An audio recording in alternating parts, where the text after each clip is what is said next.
guys, අද vlog එකකින් ගේන්නේ ඕස්ට්‍රේලියාවේ ගෙවන 60 වෙනි දවස ගැන. අද vlog එක වෙනදා vlogs වලට වඩා ටිකක් වෙනස්. මොකද අද පාඩම් කරන්න නෙමෙයි යන්නේ. අද යන්නේ free brunch date එකක් with the girls that I met when I came here. last වෙලා boots දැම්මට මම boots දෙක නෙමෙයි දාගෙන යන්නේ ගමනට. outfit check. ඇවිදින්න ගොඩක් තියෙයි කියලා හිතුව නිසා මං හිතුවා මාගේ සුපුරුදු සුදු මන් දන්නේ මේ දෙකට මොකක්ද කියන්නේ කියලා ඒ සපත්තු දෙක දාගෙන මම ගියා. ඔයාලා හිතනවා නම් ඉර මේ විදිහට පායලා තියේදී රස්නේ ඇති කියලා. ඔයාලා 100%ක් සම්පූර්ණයෙන්ම වැරදි. මාර්ම සීතලයි එළියේ. අවුව තිබ්බට සීතලයි.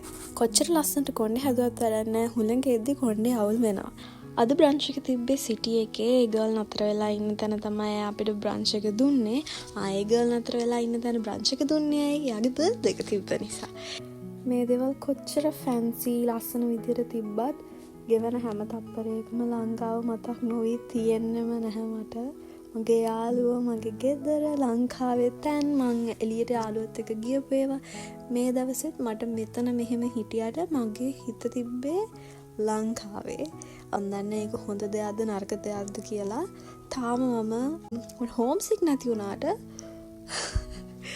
අවලෙන් ඉන්නේ. මං හිතන්නේ මෙහි ආපු හැමෝටම ඒ වගේ තමයි දැනෙනවා ඇත්තේ. මෙයාලත් මෙහි අය නෙමෙයි. මේ යාළුවෝ තුන්දෙනාම ඉන්දියාවේ අය. ඉතින් අලුත් යාළුවොත් එක්ක අද දවස ගත කරා මේ විදිහට. මේක හරිම අමුතු ෆැන්සි vlog එකක් නෙමෙයි. මේක මං එදා නිකන් වීඩියෝ කරගත්ත ක්ලිප්ස් ටිකක් එකතු කරලා හදපු වීඩියෝ එකක්. මට මතක තියෙන්න මට මේ දවස් මගේ හොඳම යාළුවා ගොඩක් මතක් වුණා. මං ගෙදර ආපු ගමන්ම කරේ යාට කෝල් එකක් කරා මේ විස්තර සේරම කියපු එක.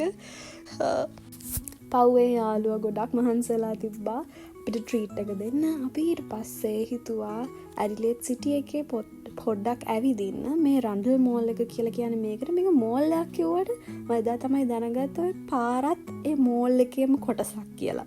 ඒ කියන්නේ මෝල් එක කියන්නේ පාරේ දෙපැත්තේ තියෙන කඩවල් වලට. දැන් අපේ වන් ගෝල් ෆේස් එහෙම ගියොත් ඒක මෝල් එකක් ඇතුළනේ. මේක එළියේ ඉඳන් තමයි තියෙන්නේ. මම දන්නේ මට ඒක කියාගන්න තේරෙන්නේ නැහැ. එක යාළුවෙක්ට ඕන වුණා ඇඳුම් වගේක් ගන්න. ඉතින් අපි කේමාර්ට් එකට ගියා. ඊපස්සේ අපි ගියා මෙහෙ තියෙන මං ආසම කරන තැනට. මෙහෙ ආර්ට් ගැලරි එකට. මට මෙතන පැය ගාණක් එක දිගට ඉන්න පුළුවන්. මේ යාළුවා ගිහිලා තිබ්බේ නෑ. ඉතින් යාළුවා කිව්වා යාළුවා එක්කන් යන්නේ කියලා. මං ඉතින් යාළුවා එක්කගෙන ගියා. මෙතන ඉන්න ස්ටාෆ් එකත් හරිම හොඳයි. හරිම ෆ්‍රෙන්ඩ්ලි. මගේ හොඳම යාළුවා දන්නවා මං ගමනක් ගියාම මගේ හවස 3-4 වෙද්දි සෝෂල් බැටරි ඩවුන් යනවා. ඉතින් මං ගෙදර ගිහිල්ලා මට නැප්පයක් ගන්න ආපහු යථා තත්ත්වයටපත් වෙන්න. මම දන්නේ ඇයි කියලා, but it happens.